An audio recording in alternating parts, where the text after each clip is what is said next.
తెలంగాణ ప్రజల సొమ్మును కేసీఆర్ కుటుంబం దోచుకుంటుందని ప్రధాని మోడీ సంచలన వ్యాఖ్యలు చేశారు. నిజామాబాద్లో ఇద్దరు జనగర్జన సభకు ప్రధాని మోడీ హాజరయ్యారు. ఎంతో మంది బలిదానాలతో తెలంగాణ సాకారమైంది. కానీ తెలంగాణ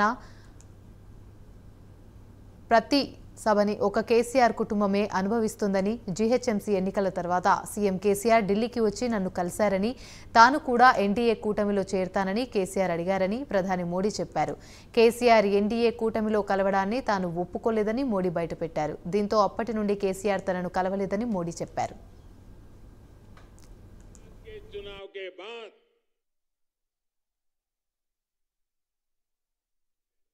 हैदराबाद के चुनाव के बाद ये भी तारीख चेक कर ले मीडिया वाले, वो दिल्ली मुझे मिलने आए, बहुत बढ़िया मुझे शाल उड़ाई, बहुत मुझे आदर किया और इतना प्यार दिखाया ये केसीआर के कैरेक्टर में नहीं है।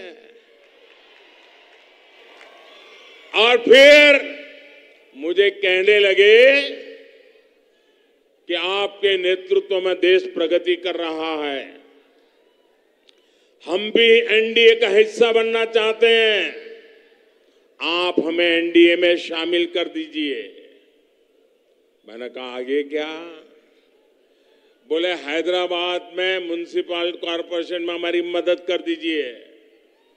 मैंने केसीआर को कहा आपके कारनामे ऐसे हैं, मोदी आपके साथ जुड़ नहीं सकता है। हैदराबाद में हमें विपक्ष में बैठना पड़ेगा तो बैठेंगे। केसीआर की सरकार हमारे कार्यकर्ताओं पर जुल्म करेगी तो जुल्म सहेंगे, लेकिन हम तेलंगाना की जनता से दगा नहीं कर सकते हैं। भले तेलंगाना की जनता ने हैदराबाद में हमें पूर्ण बहुमत दे दिया, लेकिन 48 सीट भी तेलंगाना का भाग्य बदलने की शुरुआत है। और मैंने उनसे हर प्रकार से मदद करने का इनकार कर दिया, उनको एनडीए में एंट्री देने से इनकार कर दिया। उसके बाद उनका दिमाग फटका, फिर तो वो भांति भांति से दूर भागने रहे।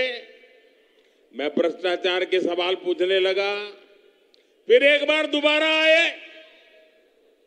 वो मुझे कह रहे हैं कि मोदी जी मैंने बहुत काम कर लिया, अब मैं सारा कारोबार केटीआर को दे देना चाहता हूं। मैं एक बार केटीआर को भेजूंगा, आप जरा उसको आशीर्वाद दे देना। ये उन्होंने मुझे कहा। मैंने कहा केसीआर, ये लोकतंत्र है, तुम कौन होते हो बेटे को राजगादी दे? तुम राजा महाराजा हो क्या? क्या तुम राजा महाराजा हो क्या? अरे तेलंगाना की जनता तय करेगी किसको बिठाना है, किसको नहीं बिठाना है। बस वो दिन आखिरी था। उसके बाद एक बार भी वो मेरे से आंखें नहीं मिला पा रहे, मेरा परछाया भी देखने की हिम्मत नहीं बची उनकी।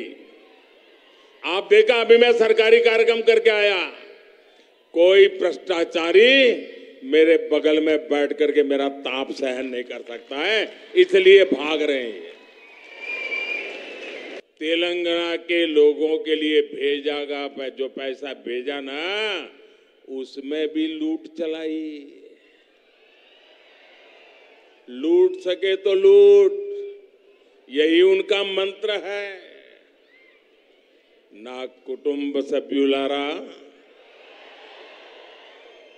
भारत जैसे लोकतंत्र देश में प्रजा का महत्व होना चाहिए, परिवारवादियों का नहीं। और इन्होंने तो लोकतंत्र को लूट तंत्र बना दिया है, प्रजातंत्र को परिवार तंत्र बना दिया है। तेलंगाना के निर्माण के लिए हजारों परिवार संघर्ष करते करते तबाह हो गए।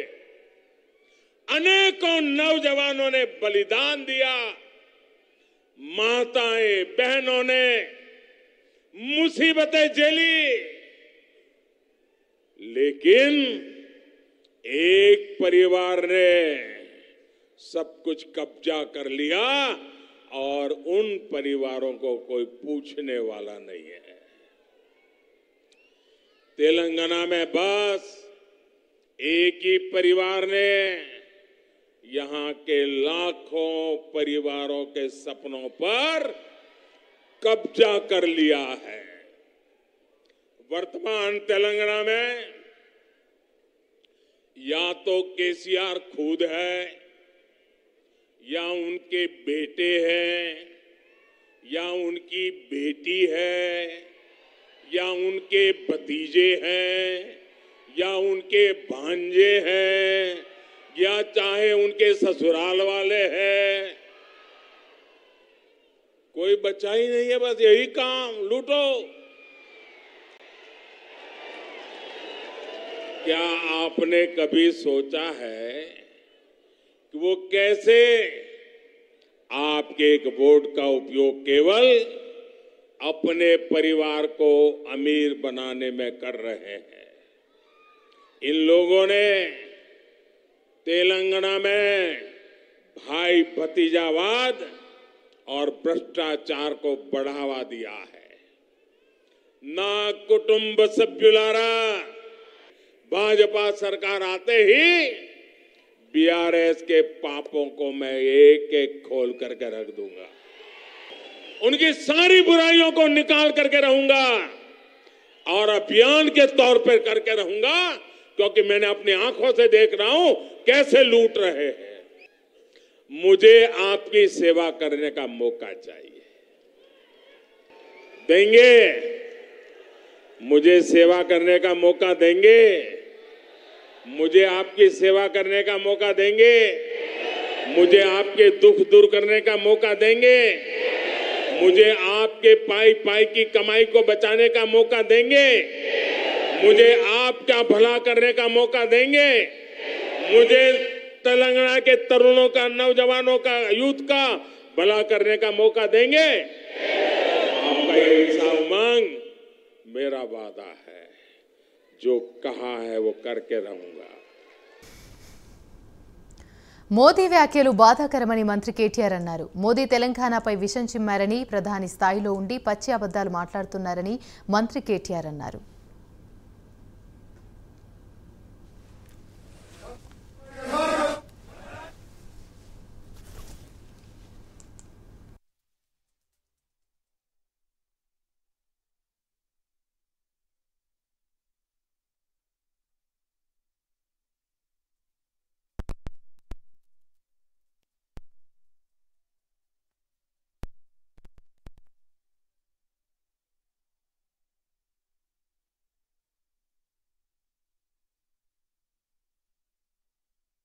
స్థాయిలో ఉన్న వ్యక్తి ఇవాళ ఇంత పచ్చి అబద్ధాలు మాట్లాడడం అనేది నిజంగా కూడా బాధాకరం. వాళ్ళ ప్రధానమంత్రి గారు ఎన్ని మాటలు మాట్లాడారంటే, ఏ రాష్ట్రానికి పోయినా ఆయనకు ఒక అలవాటైపోయింది. బెంగాల్ పోతారు, మమతా బెనర్జీ గారు మొత్తం దేశంలోనే అత్యంత కరప్ట్ చీఫ్ మినిస్టర్ అని అక్కడ మాట్లాడతారు. ఒరిస్సాకు వస్తారు, నవీన్ పట్నాయక్ గారు దేశంలోనే అత్యంత అవినీతి పరమైన ముఖ్యమంత్రి, అవినీతిమయమైన ముఖ్యమంత్రి అంటారు. మేఘాలయ పోతారు, అక్కడేమో మళ్ళీ కాన్రాడ్ సాంగ్మా గారు మొత్తం దేశంలోనే మోస్ట్ కరప్ట్ సీఎం అంటారు. కరెక్ట్గా వారం రోజుల తర్వాత మళ్ళీ ఆయన ప్రమాణ స్వీకారంలో ఈయన పార్టీ కూడా చేరుతుంది. ఇద్దరూ కలిసి మళ్ళీ గవర్నమెంట్ని ఏర్పాటు చేస్తారు. అంటే ఎంత పచ్చి అబద్ధాలు ఈ ప్రధానమంత్రి మాట్లాడేది అంటే, కర్ణాటకలో కాంగ్రెస్కు బీఆర్ఎస్ డబ్బులు ఇచ్చింది అంటాడు ఈ ప్రధానమంత్రి. అసలు నిజంగా కూడా ఈ రాష్ట్రంలో 4 ఏళ్ల 5 ఏళ్ల వయసున్న చిన్నపిల్లోడు కూడా నమ్మని పచ్చి అబద్ధాన్ని చెప్పి వాళ్ళ ప్రజల్ని గందరగోళపరిచే ప్రయత్నం ఏదైతే ప్రధానమంత్రి స్థాయిలో ఉన్న వ్యక్తి చేస్తూ ఉన్నారో ఇది బాధాకరం, ఇది శోచనీయం, ఇది ఖండనీయం. నెంబర్ 1. రెండవది ఇంకా ఆశ్చర్యం అనిపించేది, ఏదో రాజులు యువరాజులు అంటూ ఏదేదో మాట్లాడారు ప్రధానమంత్రి గారు. This prime minister unfortunately suffers from selective amnesia. అంటే ఆయనతో ఉంటే మంచివాళ్ళు, ఆయనతో ఉంటేనేమో అన్ని కన్వీనియంట్గా మర్చిపోతారు. ప్రకాష్ సింగ్ బాదల్ గారు, సుఖ్బీర్ సింగ్ బాదల్ గారు, ప్రకాష్ సింగ్ బాదల్ గారు చీఫ్ మినిస్టర్గా, ఆయన కొడుకు సుఖ్బీర్ సింగ్ బాదల్ గారు డిప్యూటీ చీఫ్ మినిస్టర్గా ఉన్నప్పుడు ఎన్డీఏలో ఉండవచ్చు, అప్పుడు రాజులు యువరాజులు గుర్తురారు. మహబూబా ముఫ్తీ గారితో పొత్తు పెట్టుకున్నప్పుడు, ముఫ్తీ మొహమ్మద్ సయీద్ గారి కూతురు మహబూబా ముఫ్తీ గారి పీడీపీ పార్టీతో పొత్తు పెట్టుకుని ఎన్డీఏలో ఉన్నప్పుడు అప్పుడు గుర్తురాదు, రాజులు యువరాణులు గుర్తురాదు. సంబంధించినంత వరకు మీకు పనికొచ్చే టైంలోనేమో ఒకలాగా, మీకు పనికి రాకపోతే ఇంకోలాగా ఇట్లా మాట్లాడడం